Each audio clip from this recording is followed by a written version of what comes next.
Assalamualaikum warahmatullahi wabarakatuh. Sahabat, berikut adalah surat dari Menteri Pendayaan Aparatur Negara dan Reformasi Birokrasi Republik Indonesia tertanggal 31 Mei 2022 perihal status kepegawaian di lingkungan instansi pemerintah pusat dan pemerintah daerah. Sebelum kita lihat isi surat ini, mengingatkan kembali bagi Anda yang belum subscribe, silakan subscribe di channel ini. Isi surat tersebut adalah sebagai berikut. Sehubungan dengan pelaksanaan Undang-Undang Nomor 5 Tahun 2014 tentang Aparatur Sipil Negara, Peraturan Pemerintah Nomor 11 Tahun 2017 tentang Manajemen Pegawai Negeri Sipil, dan Peraturan Pemerintah Nomor 17 Tahun 2020 tentang perubahan atas Peraturan Pemerintah Nomor 11 Tahun 2017 tentang Manajemen Pegawai Negeri Sipil, serta Peraturan Pemerintah Nomor 49 Tahun 2018 tentang Manajemen Pegawai Pemerintah dengan Perjanjian Kerja atau P3K. Bersama ini, dengan hormat kami sampaikan hal-hal sebagai berikut. 1.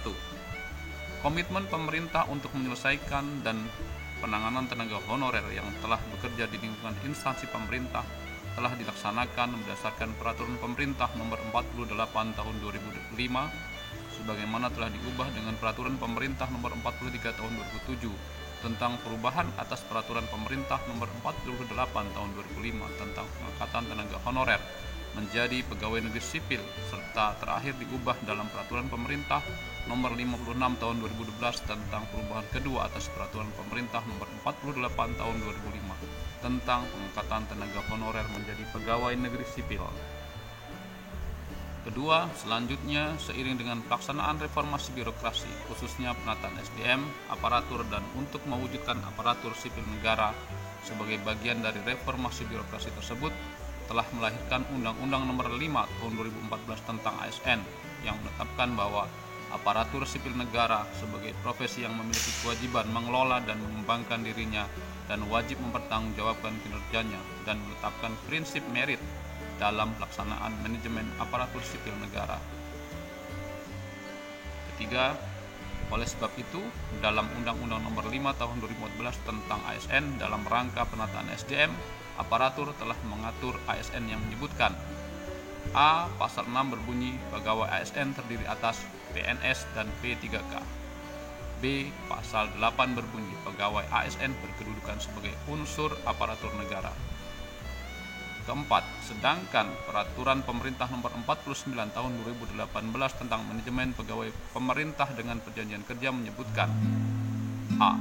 Pegawai pemerintah dengan perjanjian kerja yang selanjutnya disingkat P3K adalah warga negara Indonesia yang memenuhi syarat tertentu yang diangkat berdasarkan perjanjian kerja untuk jangka waktu tertentu dalam rangka melaksanakan tugas pemerintahan.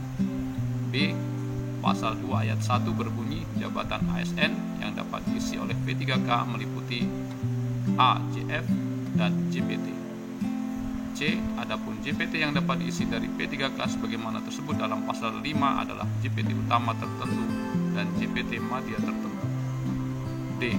Sedangkan untuk JF yang diisi oleh P3K sebagaimana diatur dalam Peraturan Presiden Nomor 38 Tahun 2020 tentang jenis jabatan yang dapat diisi oleh P3K dan Keputusan Menteri Pan-RB Nomor 76 Tahun 2002 tentang perubahan atas Keputusan Menteri Pan-RB Nomor 1197 Tahun 2021 tentang jabatan fungsional yang dapat diisi oleh pegawai pemerintah dengan perjanjian kerja.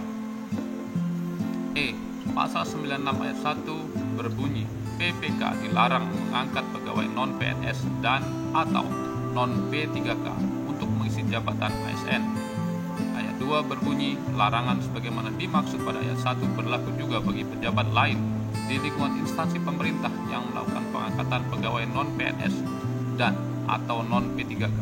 Dan ayat 3 berbunyi PPK dan pejabat lain yang mengangkat pegawai non-PNS dan atau non-P3K untuk mengisi jabatan ASN dikenakan sanksi sesuai ketentuan peraturan perundang-undangan.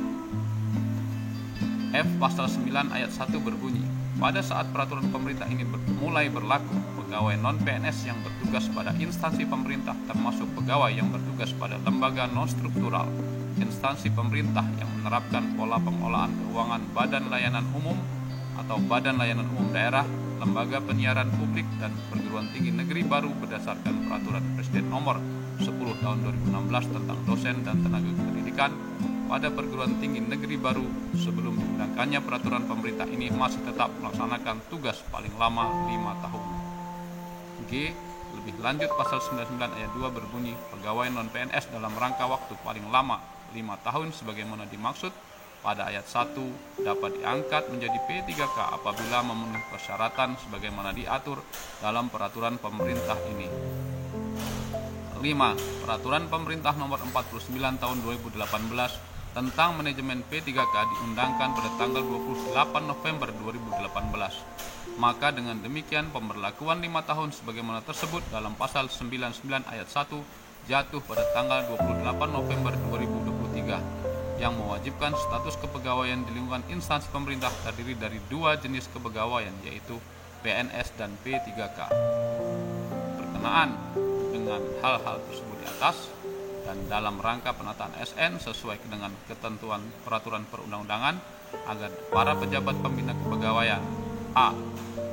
Melakukan pemetaan pegawai non-ASN di lingkungan instansi masing-masing dan bagi yang memenuhi syarat dapat diikutsertakan atau diberikan kesempatan mengikuti seleksi calon PNS atau P3K.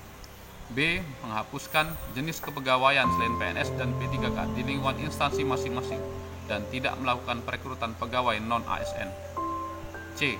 Dalam hal instansi pemerintah membutuhkan tenaga lain seperti pengemudi, tenaga kebersihan dan satuan pengamanan dapat dilakukan melalui tenaga alih daya atau outsourcing oleh pihak ketiga dan status tenaga alih daya outsourcing tersebut bukan merupakan tenaga honorer pada instansi yang bersangkutan. D. Menyusun langkah strategis penyelesaian pegawai non-ASN yang tidak memenuhi syarat dan tidak lulus seleksi calon PNS maupun calon P3K sesuai ketentuan peraturan perundang-undangan sebelum batas waktu tanggal 28 November 2023. E. Bagi pejabat pembina kepegawaian yang tidak mengindahkan amanat sebagaimana tersebut di atas dan tetap mengangkat pegawai non-ASN akan diberikan sanksi berdasarkan ketentuan peraturan perundang-undangan dan dapat menjadi bagian dari objek temuan pemeriksaan bagi pengawas internal maupun eksternal pemerintah. Demikian beberapa hal yang dapat kami sampaikan. Atas perhatian dan kerjasamanya disampaikan terima kasih. Surat ditandatangani oleh Menteri Pendayagunaan Aparatur Negara dan Reformasi Birokrasi Cahyokumolo. Demikian sahabat, isi surat dari Menteri PAN dan RB. Semoga informasi yang diberikan bisa bermanfaat. Terima kasih. Assalamualaikum warahmatullahi wabarakatuh.